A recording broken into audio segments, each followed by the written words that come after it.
For the last 50 days or so, I've been learning Czech. And in this video, I want to share with you my approach, my plan, and give you an insight into how an experienced immersion learner goes about starting a brand new language. Part of the reason I started a new language in the first place is because the Refold team and I have been working for months on our ultimate immersion course, which guides learners through the first month of the learning process and sets you up for success through sustainable language learning. And since I'm the one presenting the entire course, I wanted to check myself, pun very much intended, and go through the beginning phase before starting to give the sessions.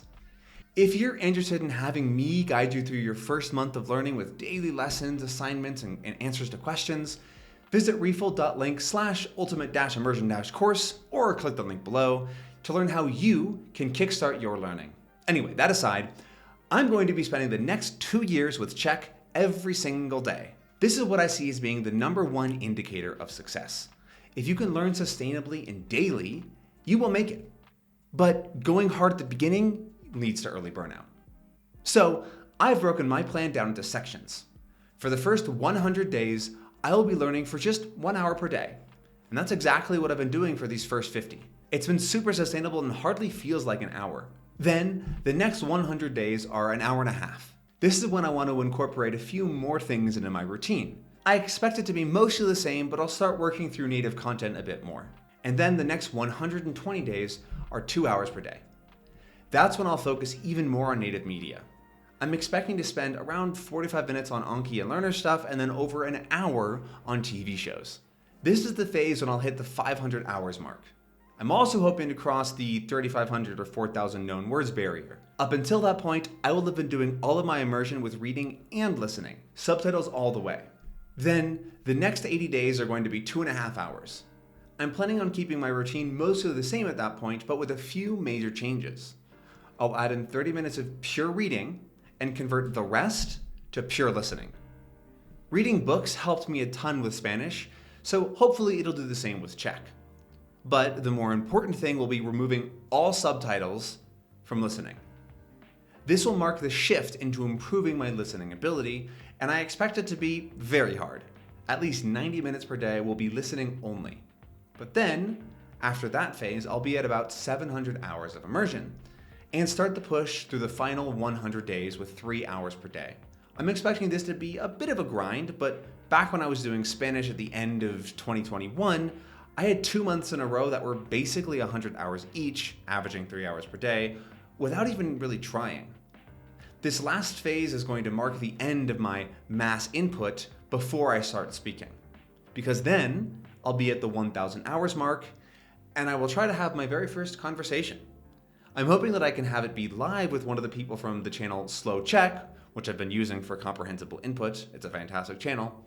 I just think that'd be really neat to have my first conversation be with one of the people that basically taught me everything I know at the very beginning of the process.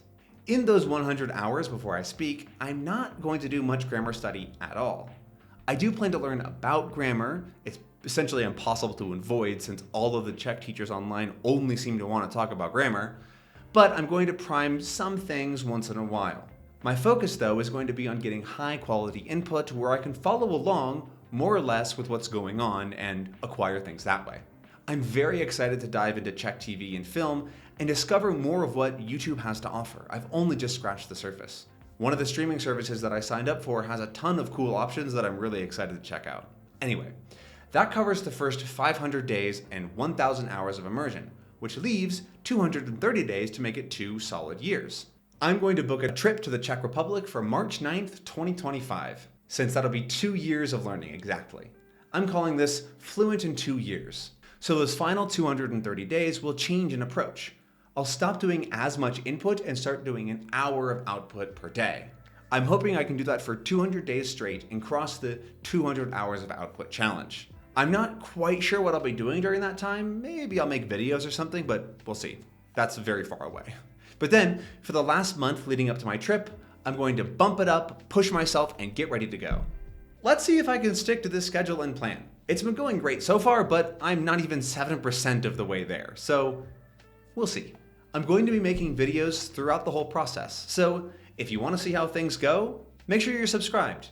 I'll be at least making a video for every major milestone, but I'm hoping to milk the process for content and add something a bit unique to the Refold YouTube channel. In fact, I'm going to do a follow-up video all about what it's felt like during these first 50 hours. If that video is already out, it'll be linked above me right here. But to wrap things up, I want to answer a question that a few people have asked me. Why Czech? And honestly, there's no real reason. I picked something almost at random that I had a tiny bit of a connection with, and then rolled with it. And I don't regret my decision at all. Let me run you through the reasons I do have, though. First, when I was 15, my family went to Europe for a few weeks. It was the first big trip abroad I remember going on. And we were in Prague in a little town on the way to Austria called Český Krumlov, or Český Krumlov, or something like that. I believe it's gotten quite popular as a tourist destination recently, and for good reason. Even as a brooding 15-year-old, I remember it being absolutely amazing and picturesque. That trip and country has always stuck in my mind. And the second reason is that there's a great YouTube channel called Honest Guides, and they're based in Prague. Their channel is in English, but they're Czech and have a Czech channel too. Watching their videos made the Czech Republic just seem neat. The third reason is that Czech isn't closely related to a language I speak. I speak English and Spanish and had passed the B2 German exam at some point. So something Slavic is right in this sweet spot of newness, since I also don't really feel like putting a bunch of time into a very distant language. I'm planning on doing a project here while I live in Mexico on Nahuatl, so that'll probably cover me for a very difficult language. And finally, my biggest reason for learning Czech is that I just want to spend more time in Europe. I like trains and traveling, and so Europe seems like such a slam dunk for me. And the Czech Republic happens to be located basically in the middle of everything. Tons of awesome countries to visit just a few hours away. Being from the US has made me jealous of Europeans having such access to foreign languages and countries. But that's it. I really appreciate you taking the time to watch this video. I've been having such an awesome time with my Czech learning, and I'm really excited to talk about it more. And as the person running the YouTube channel, well, shoutouts to Jafar, Bree, Clayton, and Ethan though, their contributions are critical to the channel existing. But as the main person behind the channel, I want to see what else we can do to provide interesting value and content for you all. If you're interested in seeing what will become of the channel over the next months and years, make sure you're subscribed and share some of these videos with your friends. It helps out a lot. But I'll catch you in the next one, and until then, happy immersing.